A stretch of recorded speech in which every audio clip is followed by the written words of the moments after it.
Si hoy tuvieras que empezar de cero un nuevo Aguirre Newman, ¿cómo lo harías? Creo que no se podía. Nuestra competencia no tenía portátiles ni base de datos. Hoy en día es que necesitas una inversión en tecnología que posiblemente solo las grandes empresas lo pueden permitir. Sería muy difícil llegar a un nivel donde lo dejamos a Aguirre Newman. En el momento de la venta, posiblemente Aguirre Newman era el número 2 o detrás de CBR. En 2016, Aguirre Newman factura 69 millones de euros. ¿Cuál es el momento de la venta? Porque cuando tú vendes una empresa como Aguirre Newman, lo que importa son las personas. Tú estás comprando el valor humano que existe, ¿no? Era una buena salida porque existían muchas sinergias. No, como sabes, estaba consciente de que el valor de la compañía estaba en la gente. Y nuestro trabajo era asegurar que los 500 personas, pues que no se iban a dejar a Aguirre Newman o para ir a la competencia, porque la competencia ahora es grande.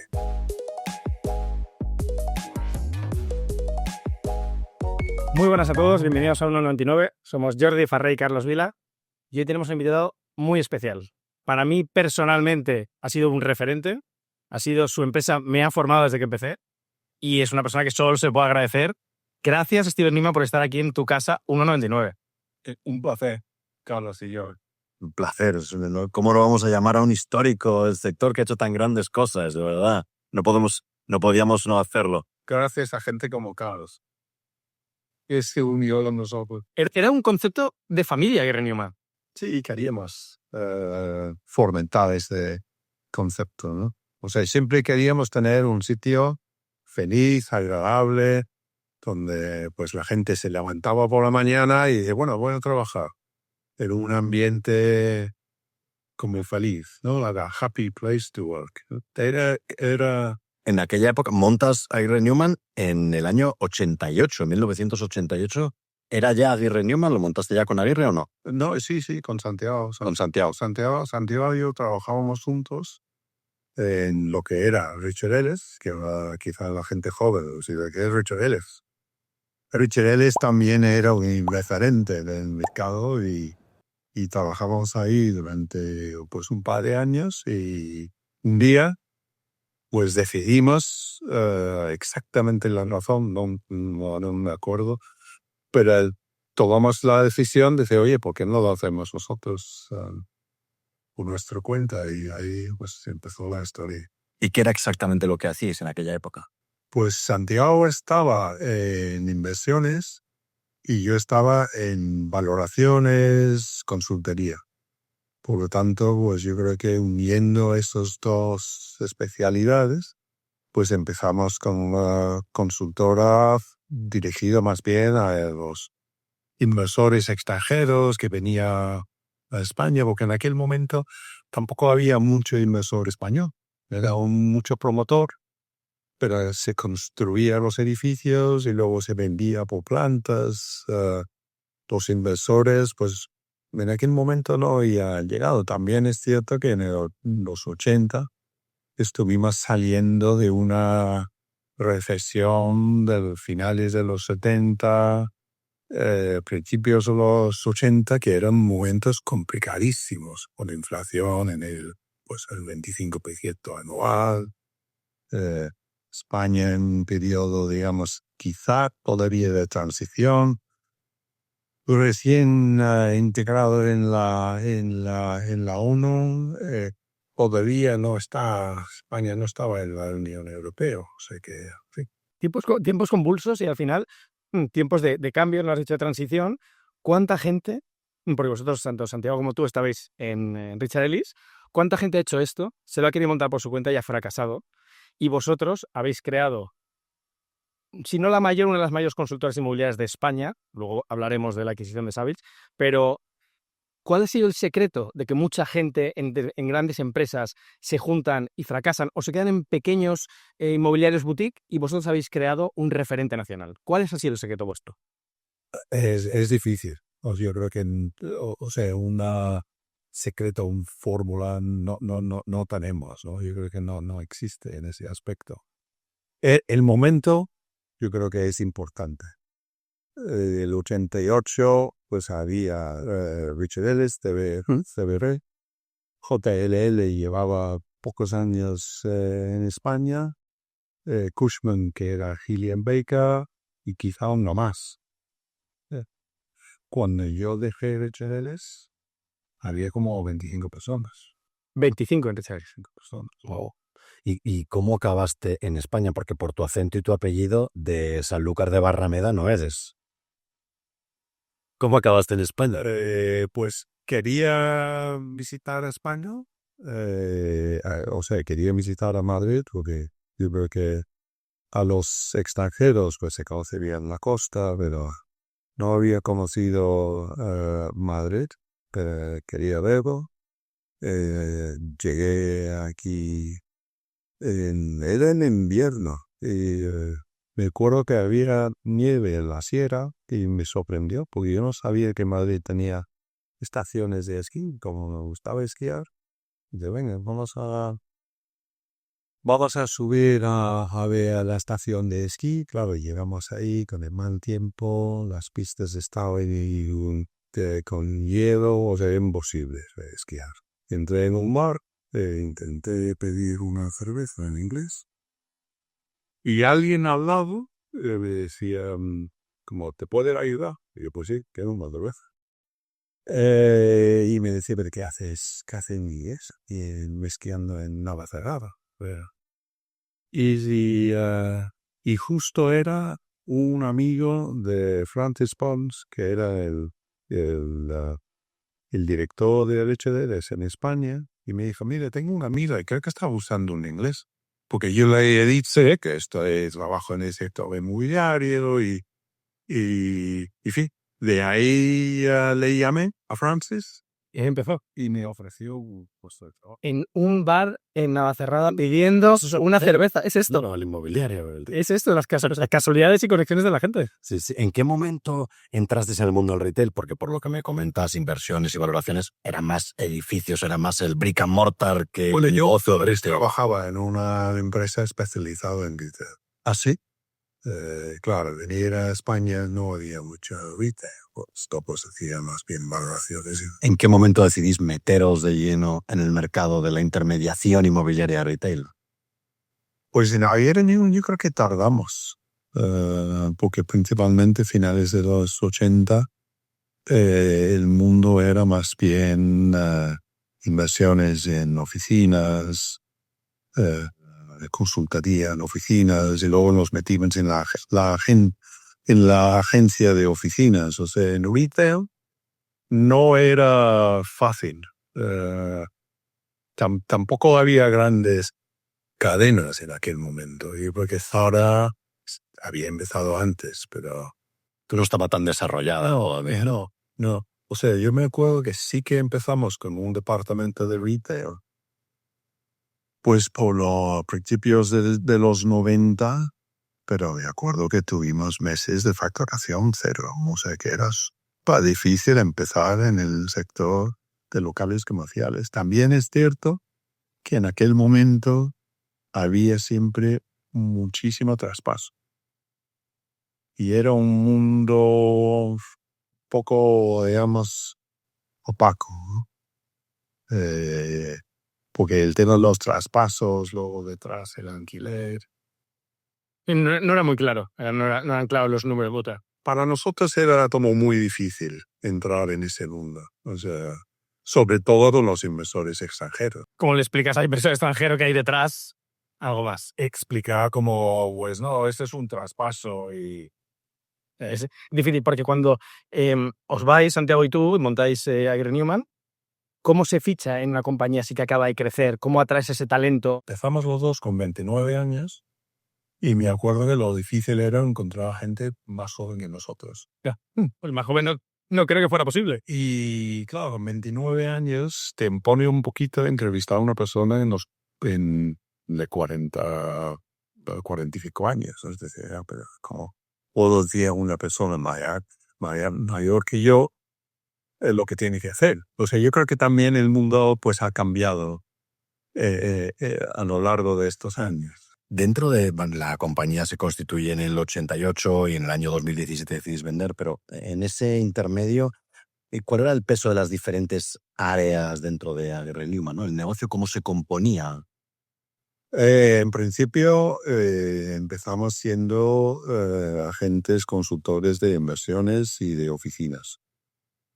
Luego yo creo que quizás si dices uno de los secretos de Aguirre Newman a lo largo de estos años es que cuando tuvimos un beneficio, vaya, casi siempre no repartimos muchos dividendos. O sea, tuvimos el sueldo para vivir, pero siempre intentamos reinvertir el beneficio en hacer crecer la compañía. Yo creo que quizá algunas veces con empresas pequeñas que están empezando, pues hay una tentación de decir, pues mira, hemos ganado dinero, vamos a repartir dividendos, y empezamos el año siguiente a cero. Pues nosotros siempre intentábamos reinvertir parte del dinero en la empresa y yo creo que fue el secreto. Nos dimos cuenta de que en el mundo de operaciones de inversiones, pues sí, evidentemente los horarios son muy altos, son altos, y si tienes pues una estructura de 4 personas, evidentemente pues hay un beneficio enorme. Y la tentación es decir, bueno, mira, lo repartimos y nos vamos.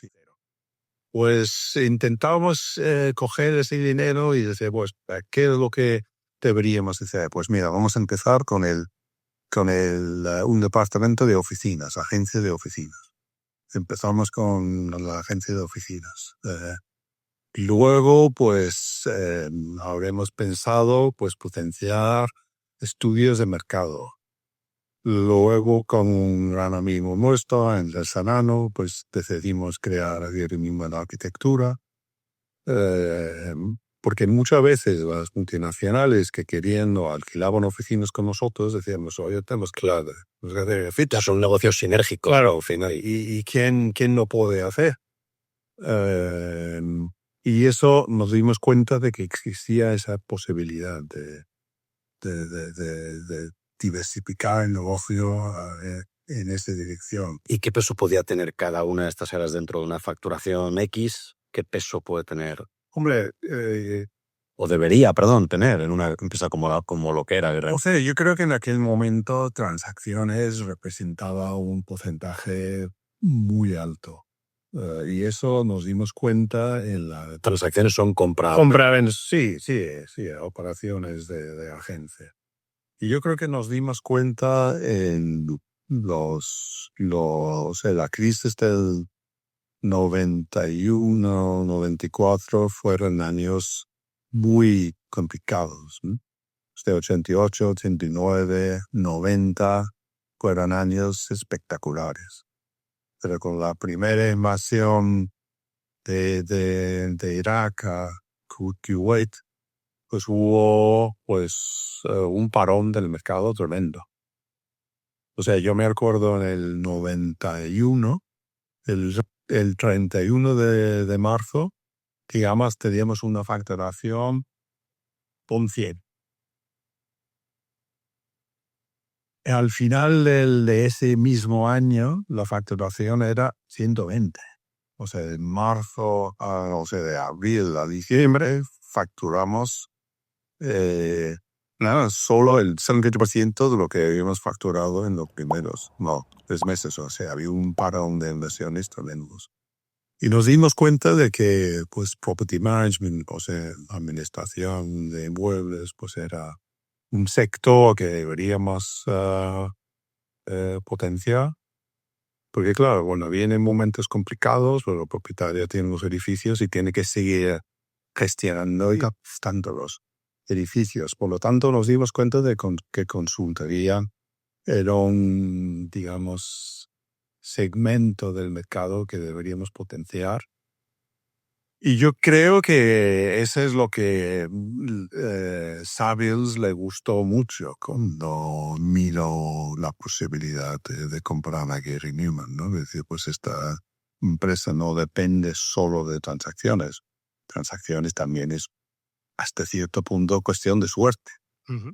O sea, puede salir la operación o no. Tú puedes ser más rápido que la competencia o no. Porque si tienes una posible operación y dices, bueno, esto lo hago el lunes porque ya me quiero ir a casa, pues si tu competencia el viernes por la tarde dice, no, esto lo voy a enviar a un potencial inversor, pues claro, él sigue la operación y tú te quedas fuera. Por lo tanto, yo creo que la diversificación era algo que nos ayudó a crecer la compañía y también dar solidez. ¿Y tú crees que, porque uno de los secretos que decías era el no repartir dividendos, ¿no? Reinvertir en la compañía. Otro de los secretos que quiero que la gente sepa, yo sé desde dentro algunas cosas, saber cómo tomabais las decisiones al principio. Porque esto quiero que lo expliques. Quiero que aquí expliques un poco cómo realmente tomabais algunas decisiones. No digo que fueran las más importantes, pero que en ese momento que erais pocos, eres una familia que poco iba creciendo. ¿Cómo tomabais las decisiones, Steven? Cuéntanoslo. Bueno, hacer para dónde vas. O sea, empiezo con lo, digamos, lo serio y lo sencillo, ¿no? Si uno de los dos, o sea, Santiago y yo, compartíamos despacho, si uno de los dos decía, no lo veo, eso lo aceptamos. O sea, el veto del no era fundamental. Y yo creo que en este aspecto, posiblemente se nos escapó oportunidades buenas. O sea, evidentemente, si uno dice que no, lo acepto. Pero también probablemente nos salvó de hacer cosas que no deberíamos haber hecho, supuesto un riesgo para la compañía. Pero vamos, si era alguna decisión ligera, Santiago y yo, ¿verdad? Los dos nos buscábamos mucho el fútbol y organizado. Teníamos un despacho para los dos bastante grande. No lo organizábamos entre las mesas. O sea, cada mesa era una portería, porque estuvimos sentados enfrente y ya organizamos un partido de fútbol y el que ganaba, pues decidía.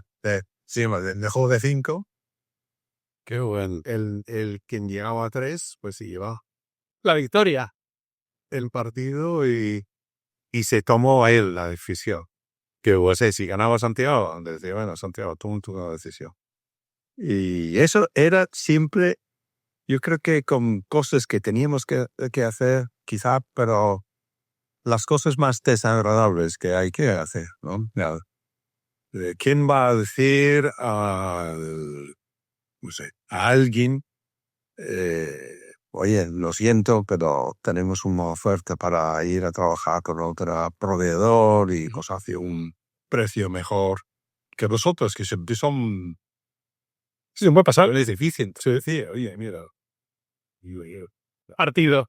os cae bien, pero esta empresa, que también es buena, lo hace el servicio pues mejor.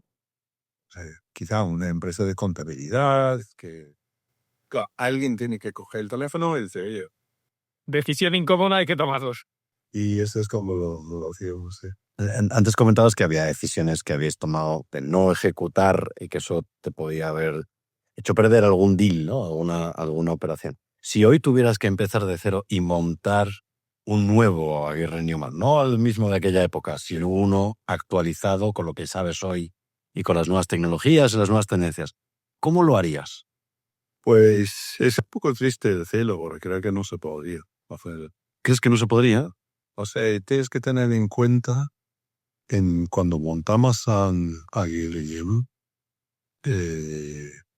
nuestra competencia, o sea, los empleados no tenían portátiles. En cambio, Santiago y yo tuvimos los Macs. Teníamos nosotros una base de datos. Nuestra competencia no tenía ni base de datos. Por lo tanto, nosotros, cuando montamos la empresa, estuvimos por encima de nuestros competidores internacionales a nivel de tecnología. Pero la diferencia con otra competencia, esta es la diferencia clave, ¿no? Tener un soporte. Yo cuando empecé en el 85, solo teníamos un Telex. Y me acuerdo el día que llegó, fue como 6 meses después, se instaló un fax en la oficina. Y esa era la única cosa que tenía. Luego llegó uno de estos IBM CAS, Sí, sí, totalmente. ordenador, y el único que se había manejado era yo. Pero siendo una O empresa... sea, yo en Londres sí que Tenías. Pero siendo una empresa de consultoría, una empresa... Entonces, a nivel tecnológico, yo creo que hoy en día el problema de montar una consultoría hoy en día es que necesitas una inversión en tecnología tan enorme que posiblemente solo las grandes empresas lo pueden permitir. O sea, yo creo que hoy en día tendrías que empezar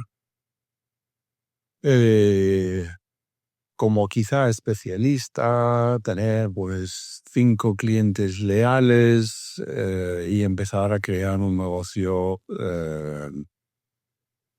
utilizando pues tus contactos, pero siendo mucho más pequeña que la competencia.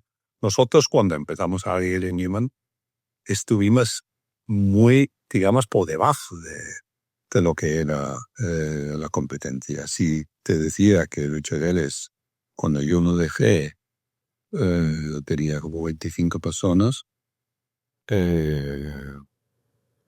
Gillian Baker, que ahora se llama Cushman Wakefield, pues tenía como 10 personas. JLL, pues, sí, 20 personas. O sea que... Y nosotros empezamos con 2, sí, con 2 personas, pues es poco. Pero ahora solo era el 10%, claro, de lo que tenía, o sea, el Richard. Si querías empezar una empresa con el 10% de la plantilla de Richard, hoy en día, pues tendrías que empezar con 150 personas. Por lo tanto, yo creo que es difícil. También el mundo no era tan global en aquel momento. O sea, no te digo que sería imposible, pero yo creo que sería muy difícil llegar a un nivel donde lo dejamos a Gary Newman frente a nuestros competidores. O sea, yo creo que en el momento de la venta de Aguirre Newman a Savills, posiblemente Aguirre Newman era el número 2 por detrás de CBR. Al nivel con JLL, pero estuvimos desde luego por encima de Savills, de Cushman, de Knight Frank, etc., ¿no? Por lo tanto, pues hombre, sería un reto para alguien replicar lo que nosotros hacíamos en aquel momento. Es cierto que están entrando nuevos players, está Deals, que son, la verdad, bastante buenos. Pero es cierto que tienen un inversor detrás muy potente. Claro, en ese momento vosotros no tenéis inversores, Santiago y tú, y hay que empezar a crear equipo. Sí, sí. Porque ¿en qué tecnología crees que hace falta invertir para poder montar este negocio? Pues yo creo que primero tienes que tener, o sea, si quieres hacer arquitectura, todo lo que tienes que invertir en AutoCAD, no sé, hay Sí, pero ordenadores, inversión, programas. pero los programas que utilizan son carísimos y la inversión es tremenda. Y tienes que hacer, o sea, desde el día 1 tienes que tener un departamento de compliance. En nuestra época. ¿Qué era compliance? O sea, que creo que hoy en día, yo creo que hoy en día lo que tendría que hacer la gente pues es enfocarse en su especialidad. Es que en el finales de los 80 éramos más bien generalistas, ¿no? Pero hoy en día pues tienes especialistas en oficinas, tienes especialistas en retail, tienes especialistas en logístico, gente que se dedica a evaluaciones. En nuestra época pues yo hacía una evaluación y luego hacía un estudio y luego alquilaba una oficina y luego pues estaba enseñando un local en una calle corta de Cuello y, o sea, hacíamos un poco de todo y conocíamos a todo tipo de cliente. Hoy en día yo creo que la gente está más bien enfocado en su especialidad. Por lo tanto, yo creo que la oportunidad existe para gente que tienen un niche y y es gente bien respetado dentro de su gremio.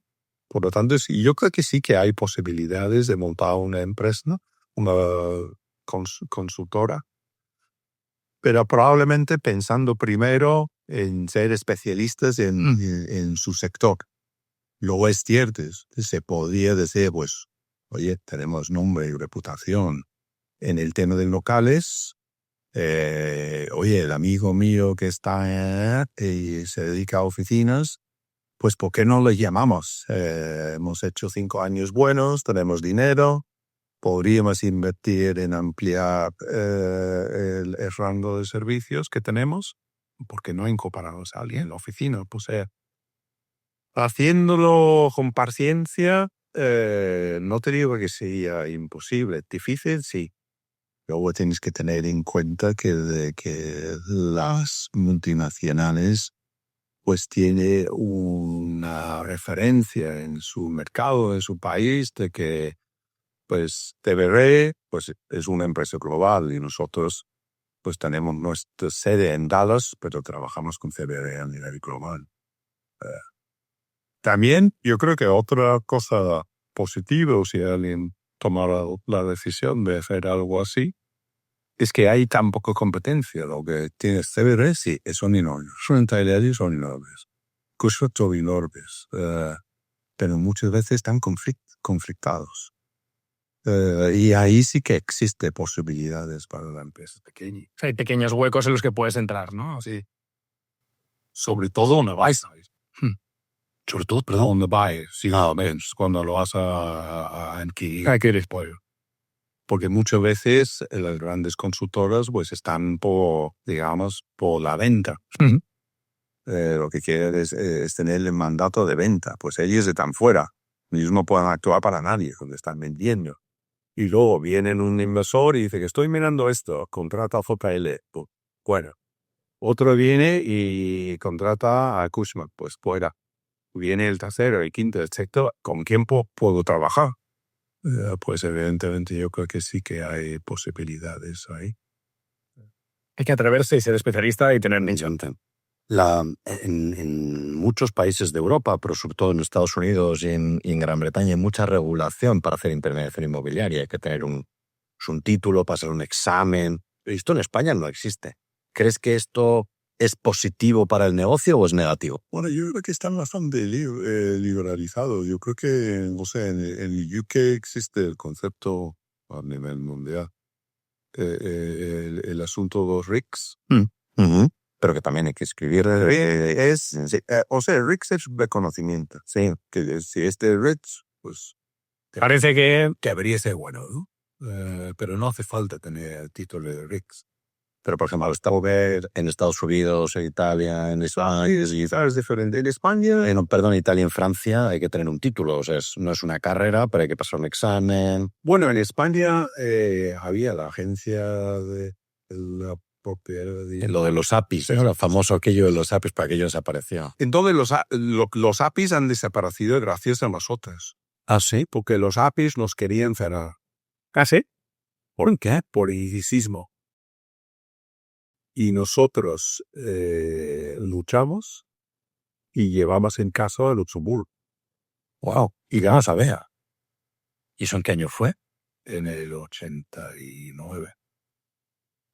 O sea, que existía en España. O sea, todo el tema digamos, del intrusismo y que Uncharted se vea. El argumento nuestro era que Uncharted se vea tiene un título inmobiliario.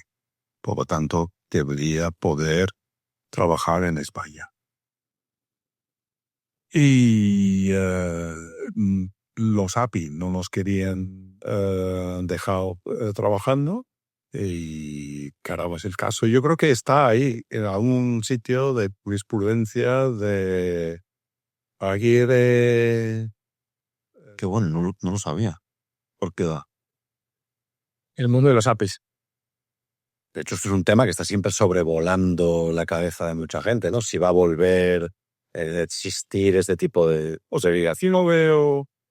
O sea, es complicado porque una empresa podría quizá estar controlada, pero ¿cómo vas a controlar 200 personas, no? O sea, eso significaría que para contratar a una persona en CBD, pues tendría que tener un título. Eso ¿qué es lo que pasa ya? Insisto, en Francia y en Italia. Sí. O sea, es obligatorio. No puedes hacer una intermediación inmobiliaria si no estás inscrito. O sea, yo creo que lo importante es pues tener una persona bien preparado, y eso puede ser finanzas, lado o lo que sea.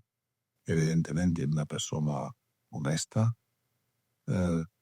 Estás pidiendo mucho, ¿eh? Sí, ¿eh? Una persona honesta, preparada, que trabaje bien, el idioma. Esto Por lo tanto, no veo necesario que tener ese título. tener título. ¿Qué le vas o sea, a alguien bueno en retail? Pues, ¿qué tendrá que saber? Si o sea, yo creo que es una persona pues capaz de detectar oportunidades, actuar correctamente y saber cuándo hace falta llamar a un abogado para redactar el contrato o por lo menos revisar también muchas veces. No, al final, cuando estás en ese momento que la compañía en 2016, aquí en Newman, factura 69 millones de euros, ¿cuál es el momento de la venta? ¿Se os acercan, os llaman, tenéis una comida el cual sale sobre la mesa? ¿Cómo es ese momento? Estuvimos recibiendo constantemente llamadas de la competencia. Y yo creo que también era un momento de que dices, pues mira, cada uno de nosotros pues empezamos con 29 años. En aquel momento quizá tuvimos 58, 59. Pues tú piensas cómo va a ser ahí de Newman en el futuro. Yo creo que muchas veces las empresas de consultoría son, digamos, de los socios. Pues, son empresas participadas por la gente que trabaja ahí. También tienes que pensar en la segunda generación. Yo tengo 3 hijos, Santiago pues tiene 4. O sea, Santiago y yo éramos amigos. Era fácil. ¿Jugaste un partido de fútbol para decidirlo o no? ¿Hubo consenso allí? O sea, buscar un consenso entre 7, pues no es justo para ellos. Es algo que tienes 7 hijos que dicen, mira, yo no tengo ninguna intención de trabajar en Aguirre Niemas, porque yo quiero ser médico, es veterinario. Pues en ese caso quizás se podría haber dicho, pues venga, vamos a intentar crear una estructura, nombrar un CEO y utilizarla desde un consejo donde... Pero en fin, yo creo que esto también tiene sus complicaciones. Llegaron las ofertas y pensábamos pues que Savills era una buena salida, ¿no? Era una buena salida porque no había... existían muchas sinergias. Savills creo que tenía 80 personas entre Madrid y Barcelona, o sea, 20 en Barcelona, 60 en Madrid. Hacían casi todo transacciones, porque eran, o sea, consultoría, gestión de inmuebles, no hacía mucho. Por lo tanto, integrar 80 personas En 400, ¿no? Que teníais en ese momento. yo creo que incluso teníamos más. Sí. Que el ChatGPT nos ha dicho 400. Ahora redondeado. Sí. Yo creo que teníamos entre Madrid, Barcelona, Málaga, yo creo que teníamos casi 500. Wow. No está mal. A mí 400 me parece una burrada. O sea, integrar 80 en 500 era relativamente fácil. Lo que pasa es que debería haber sido al revés. A veces eso es Savills con 80 diciendo cómo integramos 500 en la estructura. Pero bueno, como sabes, estaba consciente de que el valor de la compañía estaba en la gente que trabajaba en Aguirre Newman. Pues se encargaron a nosotros con la ayuda de Rafa Meri, ¿no? Yo creo que Rafa nos ayudó mucho porque Claro, el trabajo de Rafa era asegurar que los 80 personas de Savills que se sentían bien, cómodos, felices de entrar en esta estructura que tenemos de 500. Y nuestro trabajo era asegurar que los 500 personas, pues que no se iban a dejar y a Newman o Sí, que no se van a ir. ya para llegar a la competencia, porque la competencia hoy es grande. Era el momento. Es el momento de intentar fichar a la gente buena. Claro, con la incertidumbre de cómo va a ser la nueva estructura, etcétera, etcétera. Entonces el trabajo nuestro era asegurar la integración de las dos compañías. Yo creo que lo hacíamos bien. De hecho, lo hacíamos tan bien y tan rápido claro, el consejo nuestro era que para el futuro de esta compañía tienes que cuidar a la gente, digamos, válida, que están, digamos, 30, 40 años. Y el futuro de la compañía está en sus manos. Jaime, evidentemente. Jaime era una persona que no se podía perder. Alejandro Campoy de es otro. O sea, había ciertos perfiles que tú crees en esa venta, porque cuando tú vendes una empresa como Aguirre Newman, lo que importa son las personas. Es decir, tú estás comprando el valor humano que existe, ¿no?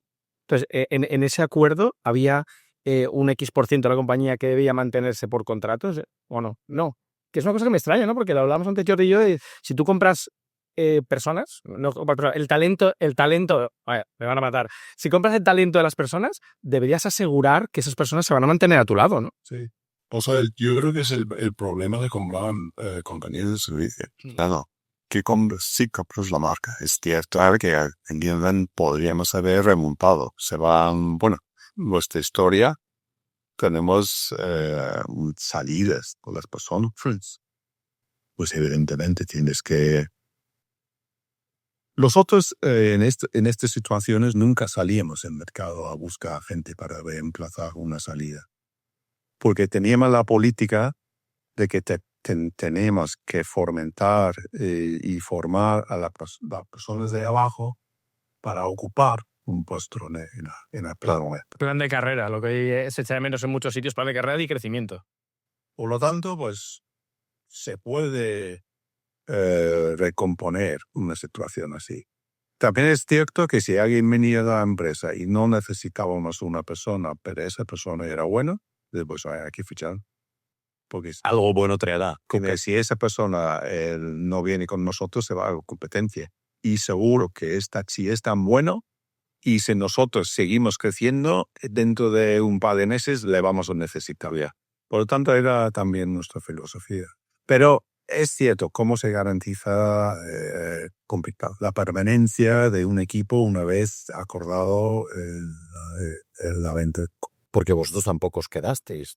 Lo típico, 3 años más. Teníamos 5. Bueno, Santiago sigue. Santiago sigue ahí en la compañía. Yo lo que pasa es que tenía esta oportunidad de hacer algo con mi amigo Simon y Blacksland y se descubrí que muchas gracias por todo, pero en fin, creo que llega un momento de empezar. ¿Y tú tuviste ganas, después de todo esto, después de crear Aguirre Newman, tienes ganas de meterte en otro sarao? Steven, ¿en serio? O sea, empezar otra vez de cero y otra vez... O sea, porque ¿qué estás haciendo ahora para que la gente lo entienda? O sea, ahora la compañía que he creado con Simon se llama BM o BN Capital Partners. Y BN Capital Partners es el socio local de una entidad anglo-francesa que se llama Emco Properties. Emco Properties pues tienen oficinas más bien inversiones en UK, Francia, Rumanía y algo en Polonia. Querían pues iniciar una aventura o un plan de expansión en España. y necesitaba un socio local. Vale, mi pregunta es, que no me has contestado. Después de la venta, captáis dinero, os lo habéis trabajado Santiago y tú durante muchos años. No te mueve el dinero ahora mismo. ¿Qué es lo que te mueve a empezar de cero otra vez, a meterte en la guerra de este mundo? O sea, el dinero, evidentemente, el dinero es importante en nuestra vida. Pero yo creo que incluso desde la filosofía de Aguirre Newman, con el no repartir siempre todos los dividendos para reinvertir todo en la empresa, pues yo me apetecía hacer, y creo que no lo busqué. O sea, no es cuestión de que una vez te sabes decir, pues mira, tengo que hacer algo. Era una situación comiendo con Simon, que tomamos, oye, pues Simon, ¿tú qué haces? Y dice, bueno, yo estoy en esta situación, pronto lo voy a cumplir, terminar, y después, pues la verdad no sé lo que voy a hacer. Algo saldrá. Y yo solo dije a Simon, pues un poco como lo hacía con Santiago hace muchos años. Digo, pues, ¿por qué no hacemos algo juntos? Claro. Y creamos Bien Capital Partners, creo que ya hace 3 años. Empezamos con EMCO. También es cierto que EMCO pues, es una compañía que tiene 7.500 millones en activos. Pero EMCO también tiene una filosofía parecida a lo que tenemos nosotros, evidentemente. Ellos son mucho más grandes y exitosos, pero empezaron hace 40 años. Y la filosofía, la política es que eran no vender, o sea, compraban, gestionaban, y cuando tenía la posibilidad de realizar plusvalías, pues en vez de vender, iban al banco y decían, oye, tenemos un préstamo aquí de 10, pero vale 40. ¿Por qué no nos das otros 10? En vez de obligarnos a venderlo o si queremos hacer el siguiente proyecto. Entonces iban creciendo con refinanciación, que también, si lo piensas, pues es sensato, porque, claro, si lo vendes, pues tienes que pagar costos. Si antes de la venta valía 40, tú neto vas a tener 30. Si en vez de venderlo lo refinancias, probablemente, pues más o menos, podrías tener la misma cantidad de lo que podrías haber obtenido vendiendo. Y eso ha sido su política. Empezaron en el 78 y empezaron de cero, porque era ese cero, probablemente para nosotros no sería un cero. Y han llegado a tener costes de imperio de 7.500. Y también una filosofía que nosotros pues lo compartimos, lo entendemos y somos en ese aspecto como muy parecidos. Y la familia gestora pues es una persona pues en algunos aspectos parecido a lo que era la filosofía mía de gestionar una empresa, cercanía,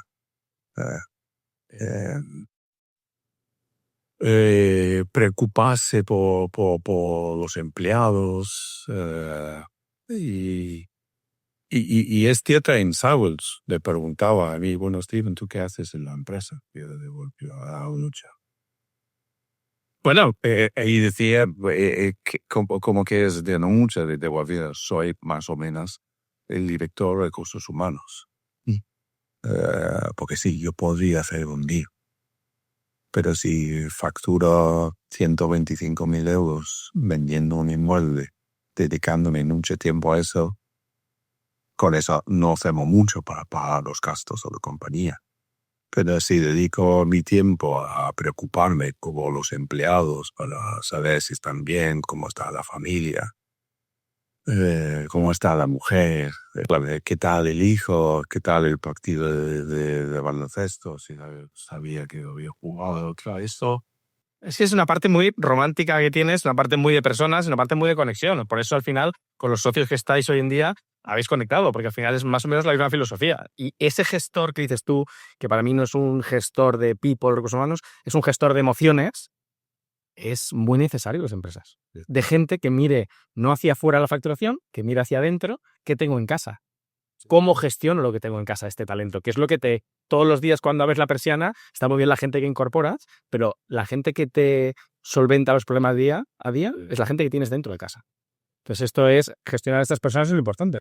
Eso es verdad, pero a mí lo que me emociona es que en el 17, volviendo al tema de Aguirre antes, facturasteis 69 millones y vendisteis la compañía por 67. Es que negocia muy bien, sí. Impresionante. O sea, ahora que están de moda lo de vender empresas, las startups y tal, ¿qué valoración os dieron para pagar los 67 millones por una compañía que factura 69? Ya. Wow. Sobre todo porque es de servicios, porque una cosa es comprar una marca de ropa y otra cosa es comprar una empresa de servicios, que el valor no es el nombre, el valor es la gente que trabaja dentro, ¿no? O sea, creo que Savills fue una compra buena. No, para ti fue una compra estupenda, ¿eh? Y, o sea, el tamaño de Savills ahora es el doble de lo que era Aguirre. Pero en aquella época no entrasteis en valoraciones de multiplicador de EBITDA por 5. Sí, había negociaciones. Sí. Pero es que el EBITDA que tenéis el 17 era de 800.000 euros. La verdad. Eso es lo publicado, insisto, que está publicado. La memoria me falla. Pero o sea, lo de ellos fue una apuesta a muy largo plazo, porque si haces un multiplicador tradicional, es imposible esa valoración. Sí. Sí, en una manera supongo también de posicionarse, ¿no? ¿Sabes? Con Kussmann, con CBRE, porque no era en competencia en ese momento. Si adquieres algo como Aguirre Newman, Imagínate. te pones en el top 3. O sea, Savills, o sea, yo creo que es eso. Claro, Savills se quería posicionar en el top 3, 4. Les costaba crecer. O sea, yo creo que también el crecimiento va como poco a poco, llegas a un tamaño y luego se dispara el crecimiento. Pues claro, para ellos llegar a 80, a 500, pues les hubiera costado por mucho tiempo. Toda una vida. Y era una manera muy fácil para posicionarse en... Es como, no sé, un equipo de segunda división que se debe entrar en la liga. Y luego una vez en la liga dices, ya, pero tenemos que estar en Champions.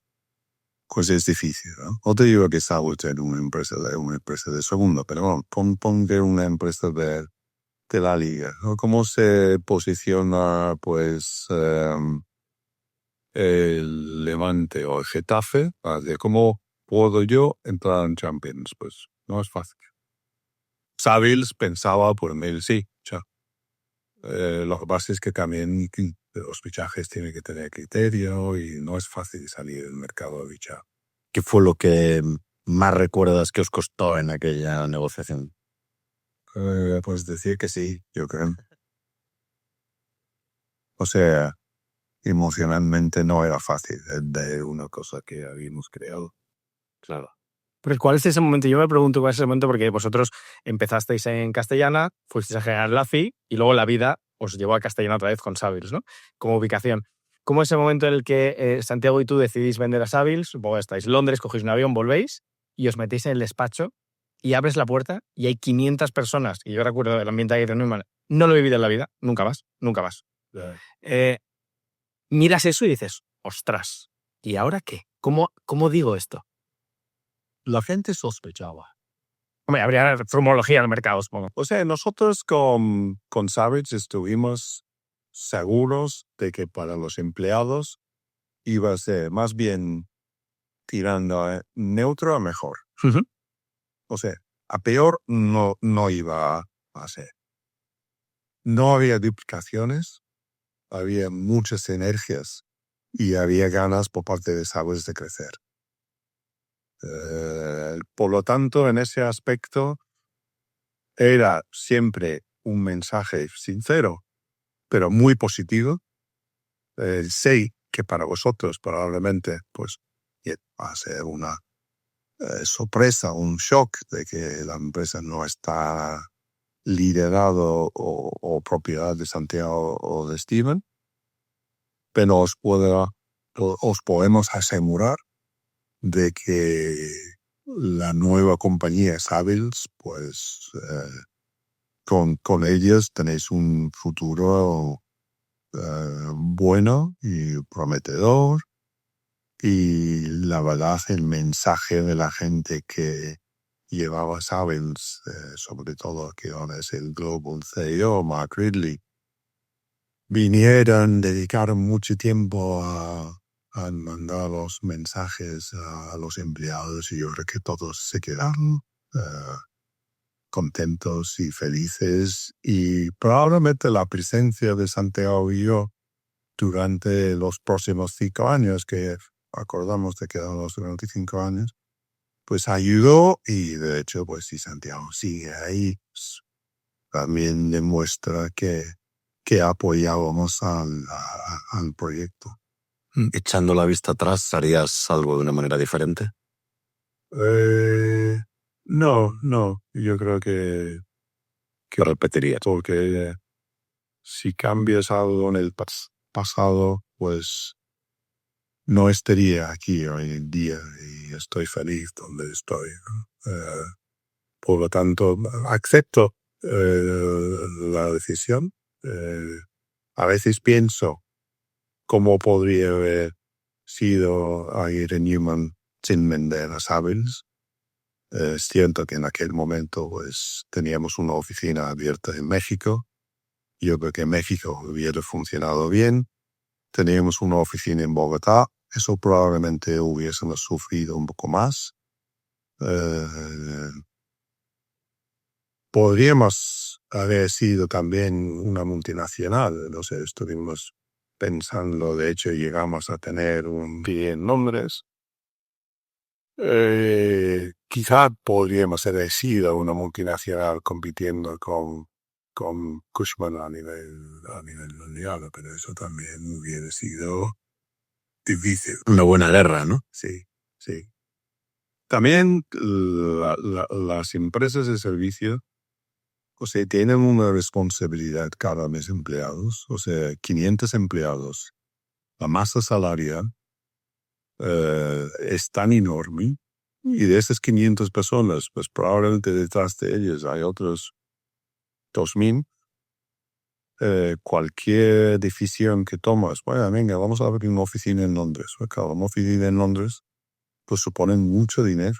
Y si esa oficina va mal, y abres otra en París, si eso va mal, pues estás hasta cierto punto poniendo en riesgo a los puestos de trabajo en España, ¿no? Y la gente que depende de vosotros. Por lo tanto, nos hubiera costado muchos trabajo tomar una decisión de seguir adelante con un plan de expansión. Y ya éramos poco mayores para jugar un partido. ¿Tú tienes alguna pregunta más? Sí, me gustaría saber si tú nos quieres preguntar algo a nosotros, que somos cachorros al lado de tu experiencia, somos cachorritos. No sé, ¿qué pensáis de lo que os he contado de vuestra perspectiva? Súper interesante. Yo creo que no se puede pensar en el futuro sin conocer el pasado, ¿no? Entonces, conocer un poco de lo que ha ocurrido dentro de Aguirre Newman, el hecho de saber, que mucha gente quizá no sabe, que Aguirre podía haber sido la quinta dentro de las Big Five a nivel mundial y que decidisteis al final dar un paso a un lado, ¿no? O sea, Aguirre Newman sí que era una empresa conocida a nivel mundial. O sea, mucha gente venía y nos buscaba. O sea, teníamos clientes que venían de Australia para buscarnos. Y Aguirre Newman, sois líderes en el mercado y queremos trabajar con vosotros. O sea, cuando venían a hacer prospecciones en el mercado, se iban a ver CBR, ¿verdad? Y la mayoría venían también a hablar con nosotros. Y si no venían a vernos en la primera visita, venían a vernos en la segunda. Pero yo creo que quizá lo que os he contado antes de que hay que dedicar a vuestra especialidad, quizás es cierto. Y yo creo que a veces gente viene y me dice, oye, que tengo una idea de montar un negocio de abrir un restaurante. Y tú sabes, ¿Sabes de restaurantes o no? ¿sabes de restaurantes o no? No, pero todos van maravillas, ya. Pero, o sea, o sea, yo les digo a la gente joven, ¿no? Si quieres abrir un restaurante, bien, pero yo lo que diría es, me iría a trabajar en Starbucks durante un año, ir a trabajar en Ten con Ten, y después de 3 o 4 años, probablemente ya es el momento de decir, pues mira, voy a abrir un restaurante. Igual que en el sector de retail, ¿no? Si alguien quiere abrir una empresa especializada en retail, pues es decir, mira, y llamas a Carlos, consigues un trabajo en Mango, vete a conocer a toda España, todos los mercados, y saber lo que es buscar un local, anunciar un local, asegurar que ese local va a ser un éxito para la compañía, y luego, después de 4, 5, 10 años de experiencia, pues posiblemente ya podría abrir una empresa especializada en asesoramiento de retail, ¿no? Y yo creo que en tu caso es exactamente igual. Pero 10 años tú, no 5, 10 años antes. No, pero es una manera de especializarte en algo para luego crear tu negocio sabiendo cuando lo has vivido desde dentro, en otra compañía, no aventurarte a abrir el restaurante que hemos hablado sin tener ni idea de lo que es una cocina, los tiempos, las mermas, el personal.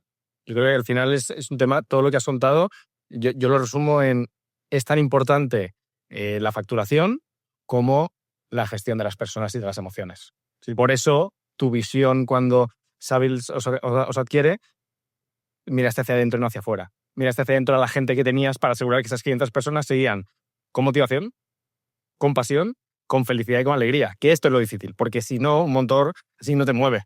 Y al final en la vida te mueve esto. Sí. Y no te mueve esto. Ha sido un verdadero placer tenerte hoy con nosotros y te deseamos lo mejor en tu nuevo proyecto. Mil gracias. Muchísimas gracias, Carlos, Jordi. Un placer. Mil gracias. Hasta luego.